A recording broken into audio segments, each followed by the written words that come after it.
მოგესალმებით მეგობრებო, დღეს ჩვენ გადავიღებთ Cyberpunk 2077-ის მიმოხილვას და მოდი შევუდგეთ და დავიწყოთ ამ ძალიან დიდი იმედგაცრუების მიმოხილვა.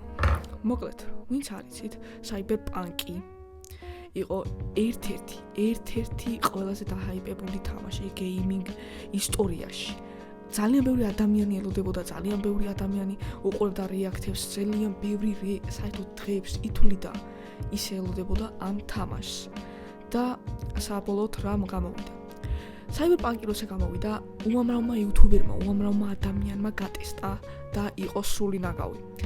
ბაგებით გამოტენილი თამაში. საერთოდ ერთხელ მე როცა ვითამაშე Cyberpunk-ი, როცა ჩავთვლე მისია, ეგრევე გაჩერდა თამაში, შავი ეკრანი დაგდა და თან Cyberpunk-ის მუსიკა მიდიოდა და თან სუბტიტრებით, რომ აი ეს უნდა გავაკეთოთ, ეს უნდა გავაკეთოთ, მაგრამ მე ვერაფერს ვერ ვაკეთებდი, ისეთი ბაგიანი, კაცი კაცშიული და მანქანაში და ზოგჯერ რავი, ცხა კაცი გამოდიოდა, გესროდა არაფრის გამო და 1000 რამე. მაგრამ Cyberpunk-მა ასევე გააკეთა ძალიან დიდი comeback-ი gaming ისტორიაში.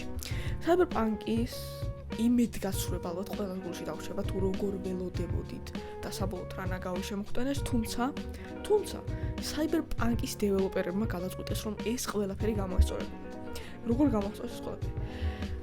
1000 პატჩი გამოუშვეს, აი ესე დაახლოებით ყოველ კვირაში და პატჩებს უშვებდნენ. ფიქსავდნენ რა ყველა ბაგს, რაღაც ბაგებს, მაგრამ მაინც რჩებოდა რაღაც ბაგები დასაფიქსი. თუმცა საბოლოოდ Cyberpunk-ის დეველოპერებმა ეს თამაში დაფიქსეს. ბაგები გააქრეს თითქმის და ეხლა შესაძლებელია ჩვეულებრივად თამაში.